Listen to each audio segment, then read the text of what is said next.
Hi, everyone. I'm Sandra Ingerman, and welcome to the Shamans Cave. And I'm Renee Barabo, and we are happy to be here again with you today. We have a topic we've talked about before, but you know, it's like certain things you can go back to over and over again, and people really need to keep hearing about it. How do I trust the messages I receive? Yeah, we're getting a lot of emails on Shaman's Cave from people going, I receive these visions, I receive these messages, but I don't trust them. How do I know how to trust them?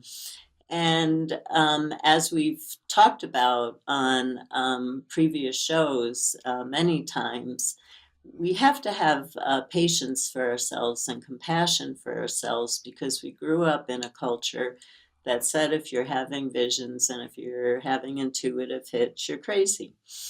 And we've been brainwashed, and I've talked about it enough. I'm just going to say we've been brainwashed. So we have choices to make. We have choices to buy into the collective who's just trying to control us and make sure that the psychic world doesn't rise again.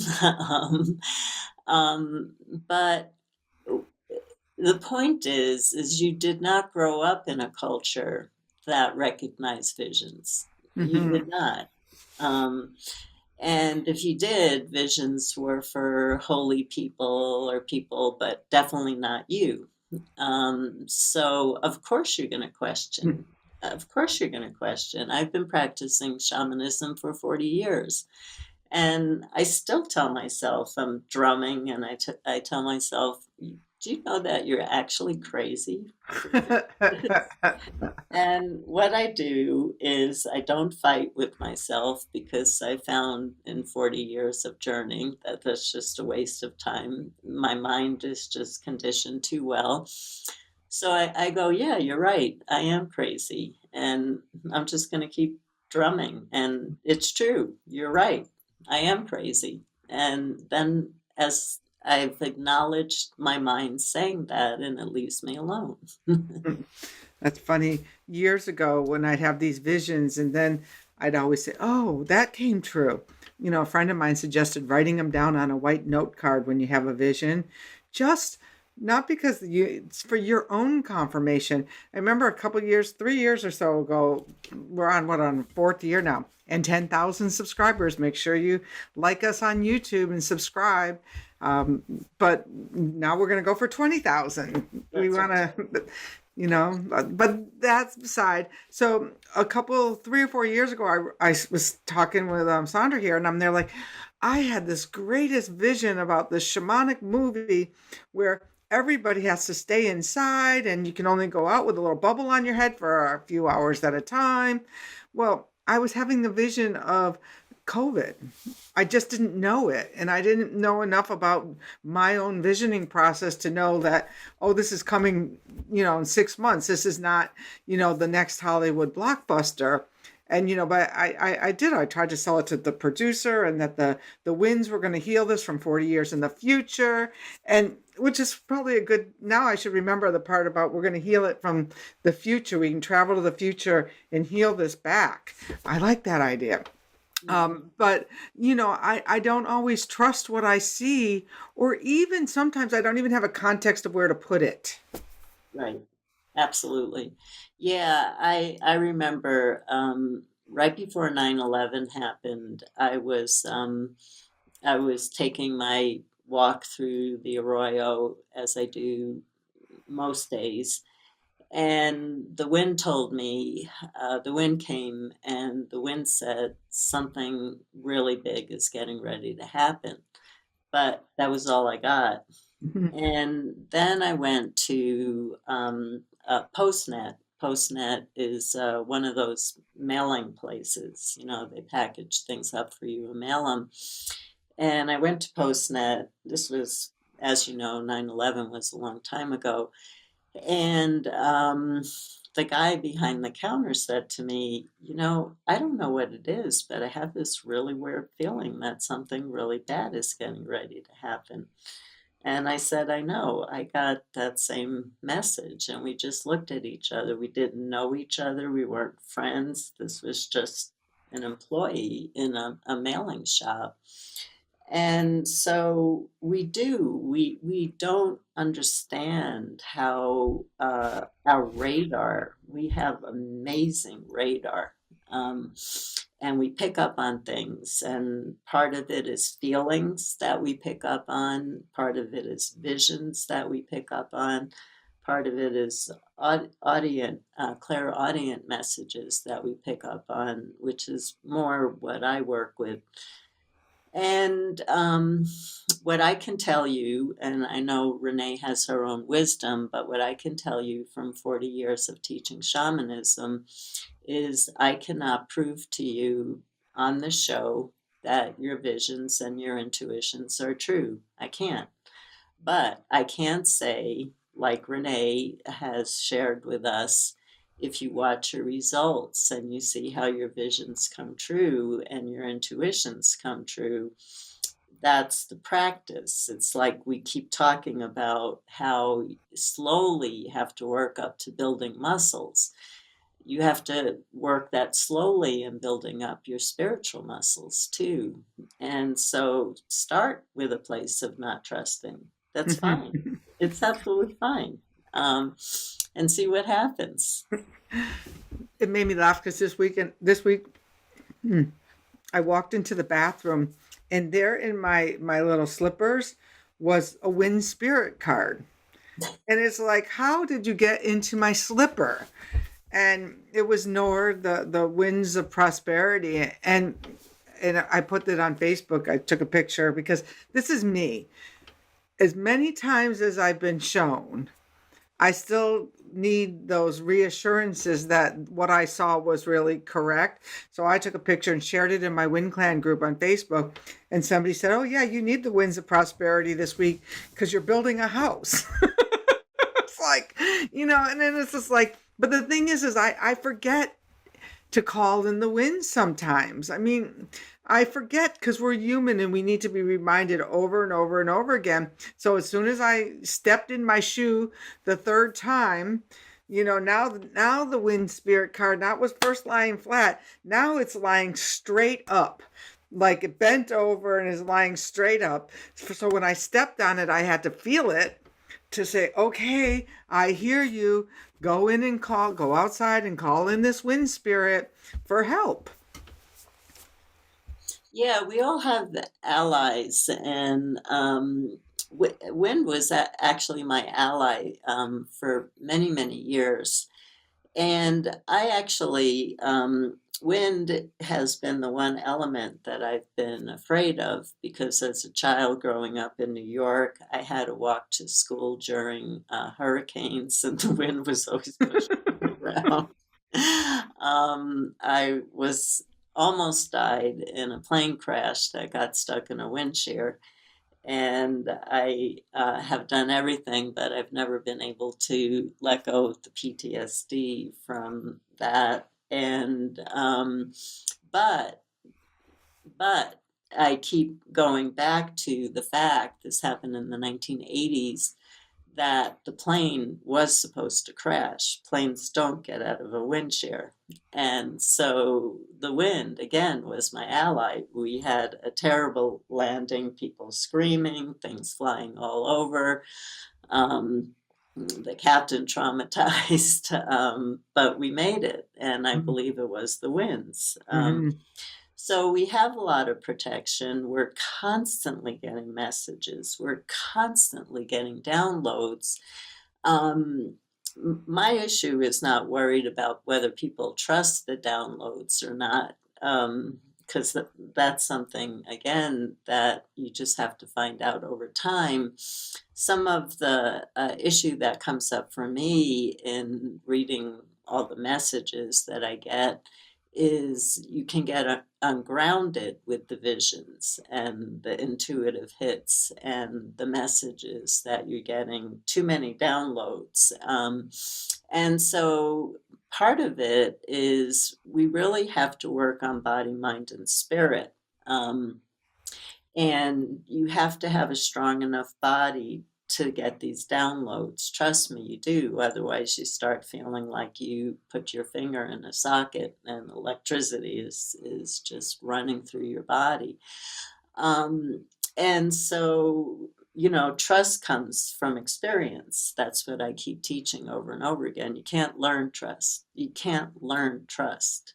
Trust comes from experience, but also you want to make sure that you're working on your emotional states so that you know that you have those handled and that your intuitive hits aren't coming from a place of woundedness. You know where they're coming from, and that your body's strong enough to work with the spiritual practices that are needed right now on the planet.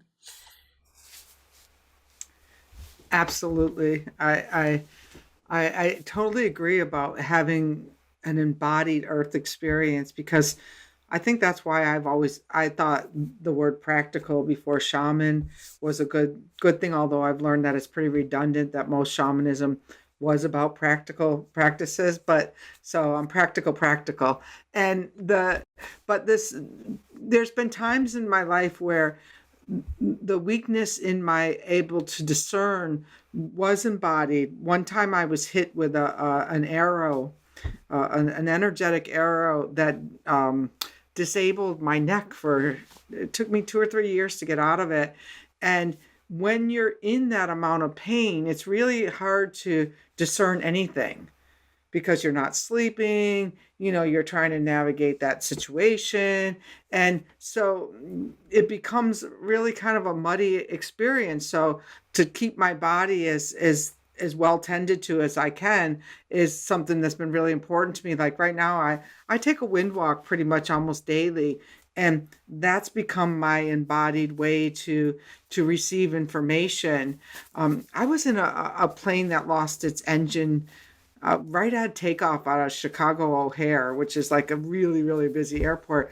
And this is the way my mind thinks: okay, we're going to be okay, because I had just published Winds of Spirit. I said, I didn't get this far to get my book on Hay House and in the Chicago airport, which I had just seen, to crash here today. And sure enough, we landed and they changed our plane and it was all good. But, so that was the wind too. Different wind. So just goes to show you that we have to learn to discern which way we're even getting our messages, and how to pay attention to them. And Sandra, I know you're clairaudient. When I hear a message, that to me is the top level, you better listen now message. Right.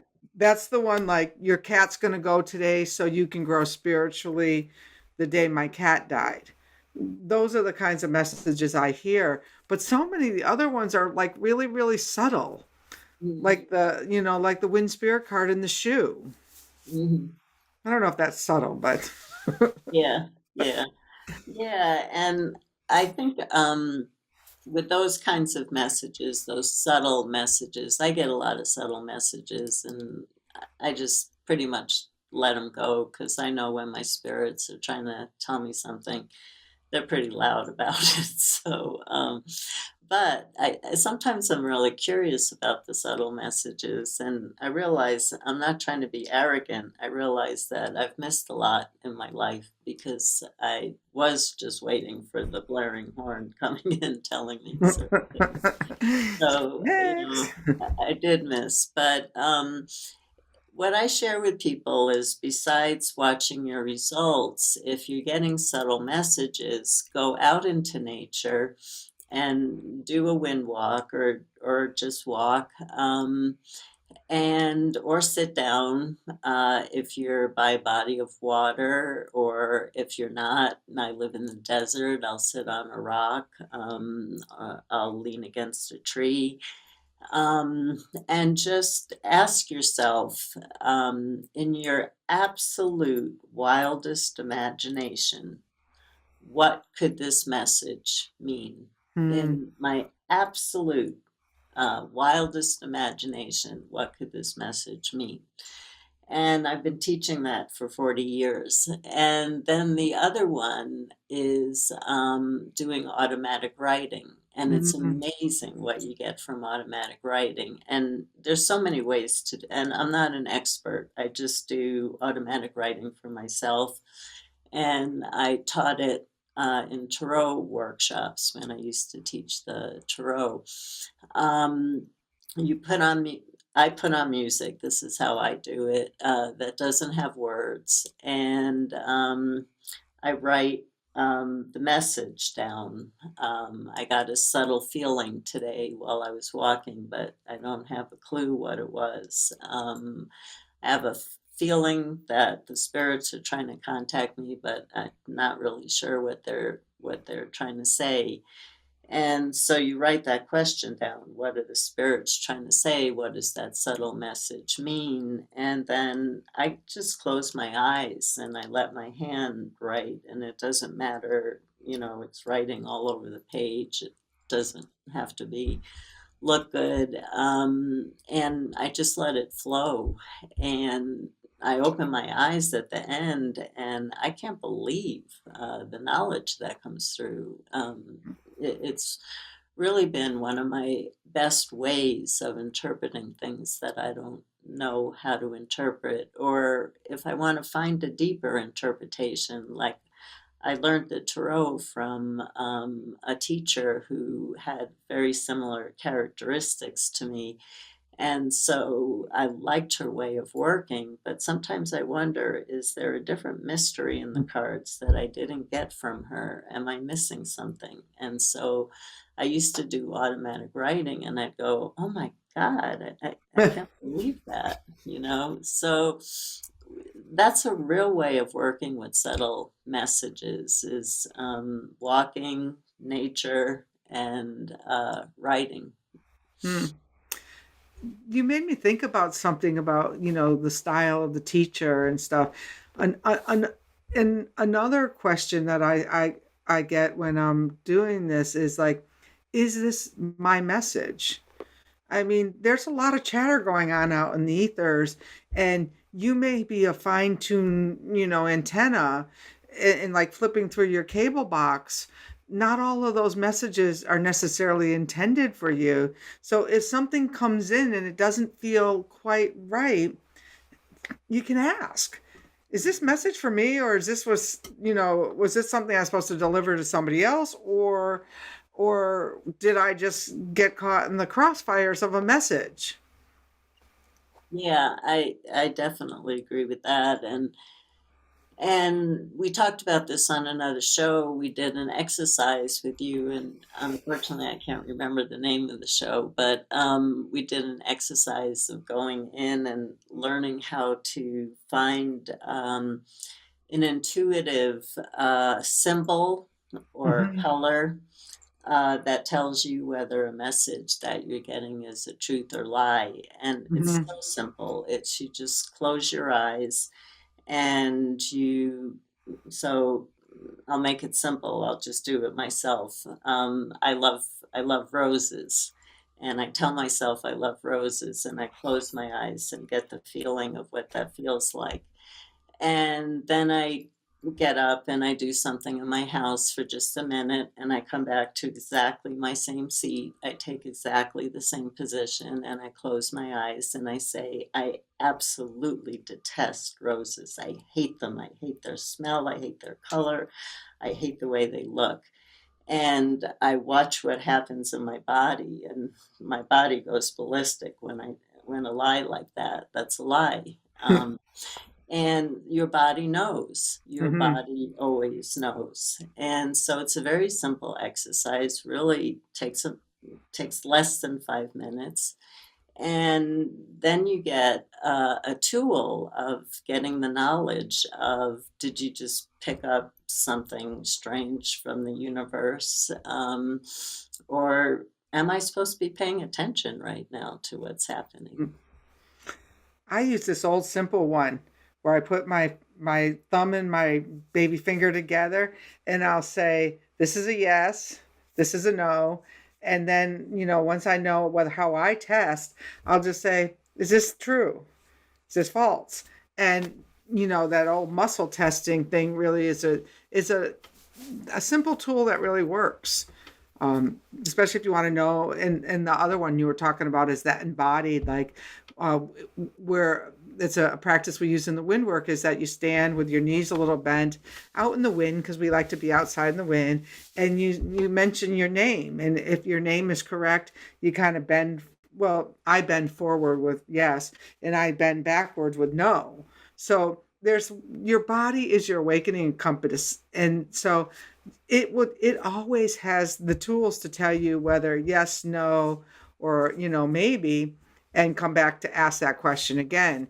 And the biggest, I think it was you Pratner wrote many years ago, probably most of you are don't even remember that, but that when I hold back my emotions, my stomach keeps score. I think it was Uh, him.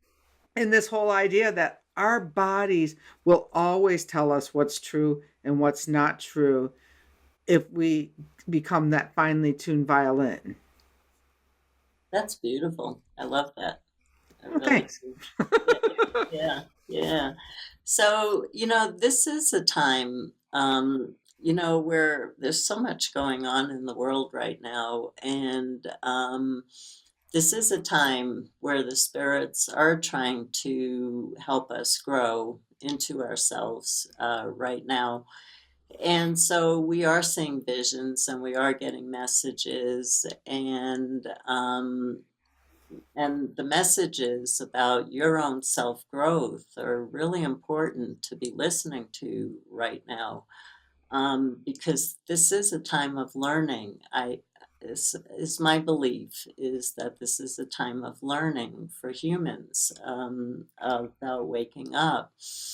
And if when you start to wake up, your psychic senses start to wake up, your unseen senses start to wake up. And so it's a little bit of all of a sudden, it's like you have a different person living in you, you know?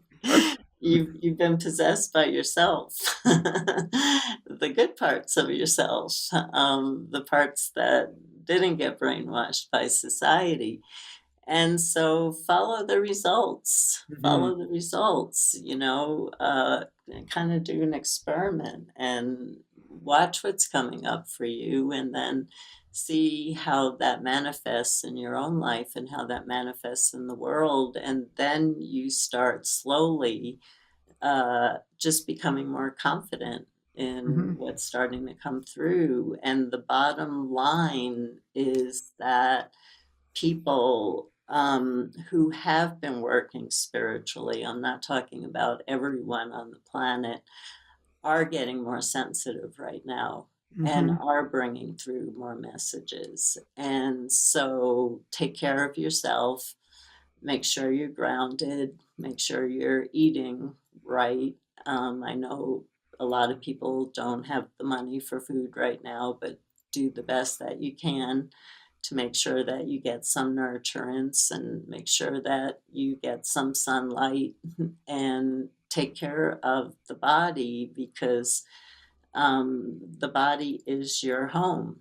Mhm. And a lot of people are being asked to leave their homes right now on every single level. So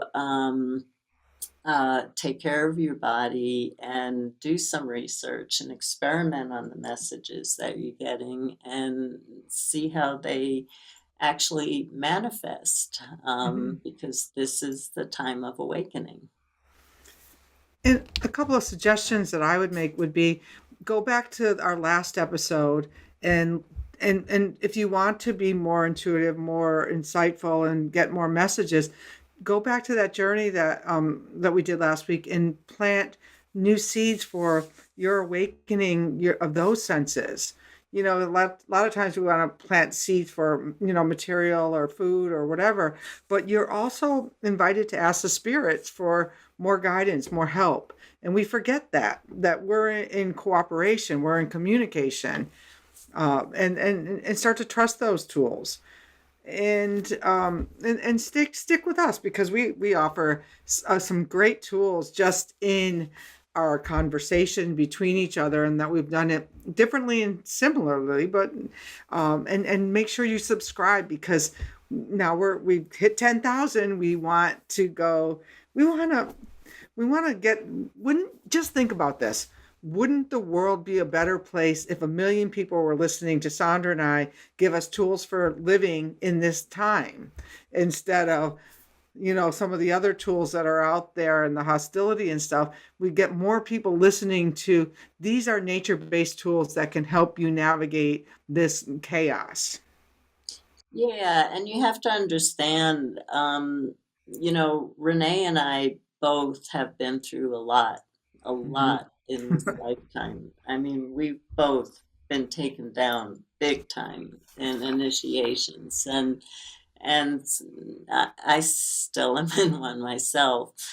But we're elders who have stories of how you walk through the darkness that we're in right now, and how you do it from a place of inner peace, and how you do it from a place of health, and how you're not taken down, and how you use this as an opportunity for your growth and for your awakening. We have the stories, we have the knowledge, we have so many years of personal experience of how to walk through these dark times. And we both have different tools, and we both have different experiences about that.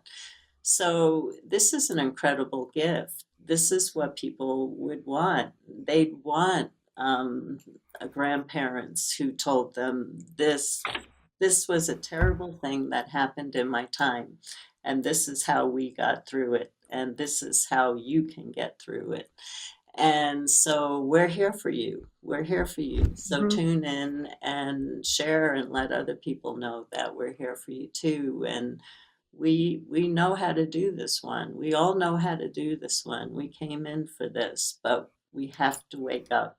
Um, Mhm. so wake up with the Shaman's Cave, and wake up with all of us. You have community to wake up with, who loves you and who's praying for you right now. So thank you, everyone. And if you're ready to wake up, I start a new course next week, Windwork Basics. And it's really about aligning to that awakening compass in yourself, so that you can learn to navigate these chaotic winds. So come over to the Practical Shaman and learn about that. And then stay with us. And again, hit the subscribe button, and we will see you next week.